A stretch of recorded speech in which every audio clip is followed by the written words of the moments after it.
Hello, bonjour à tous. Je fais une vidéo bilan du défi des 100 jours spécial magie.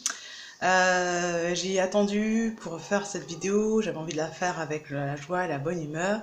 C'était un défi pour moi des plus redoutables où il y a eu beaucoup de, bah, de phases désagréables. Ça veut dire qu'il a fonctionné. Rassurez-vous, tous les défis ne fonctionnent pas comme ça. Celui de l'intuition, je l'avais vécu de manière très confortable et il s'était passé aussi beaucoup de choses. Mais là, c'était très désagréable puisqu'on a touché sur la partie passée, on a touché sur la place de l'enfant intérieur, on a touché sur une blessure que j'arrivais pas à reconnaître, qui est la blessure de rejet.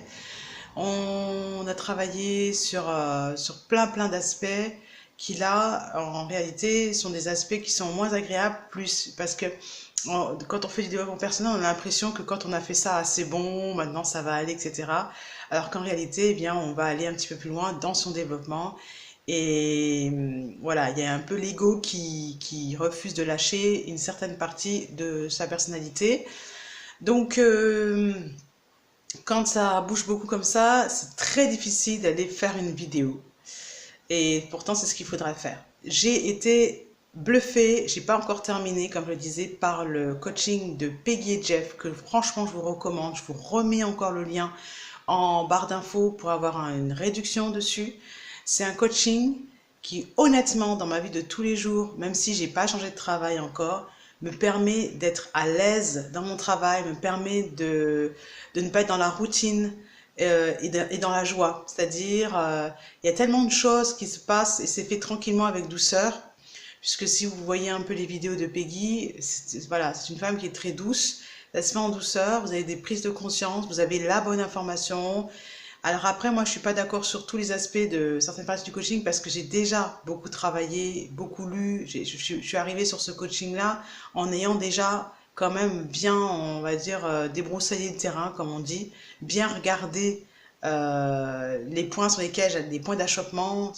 Voilà, donc si je suis aussi allée vers celui-là, c'est parce que je sais qu'il y a des informations dont je ne peux pas avoir connaissance et mis à part par ce biais-là, et je veux les avoir assez rapidement et tranquillement, etc., etc. Chez moi, je fais ce que je veux avec le truc.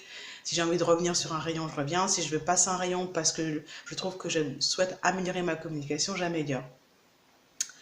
Voilà, donc je suis ravie de ce côté-là d'avoir pu continuer parce qu'il y a une période où on a envie de lâcher, on a l'impression qu'il se passe rien, mais ce n'est qu'une impression. C'est encore un ego, c'est encore un tour de l'ego qui dit regarde, t'as passé du temps là-dessus, ça sert à rien, le discours un petit peu négatif. Or, il est très important d'être ouvert à l'information et de pas juger. C'est très difficile de pas juger, hein. Moi je vous l'accorde, mais de dire voilà, là on en est là, qu'est-ce qu'on fait, comment j'améliore, pourquoi je suis pas d'accord, discuter, prendre le temps. Et c'est un véritable plaisir de parler de soi. Quand on fait ce coaching, on parle de soi et on est face à des personnes qui dégagent une énergie qui vous tire vers le haut. Aussi très important. Voilà, donc j'ai pu, avec le défi magie, prendre conscience des chakras. Je n'avais pas je savais que pour les chakras, il y a une ouverture qui doit se faire, etc. Mais quand on souhaite travailler l'ancrage, bizarrement, je l'ai travaillé avec ce défi-là. Je me suis remise au sport, à l'alimentation, j'ai pu mettre enfin en place cette histoire de manger des légumes le soir. Rien que ça, je faisais la forte tête là-dessus.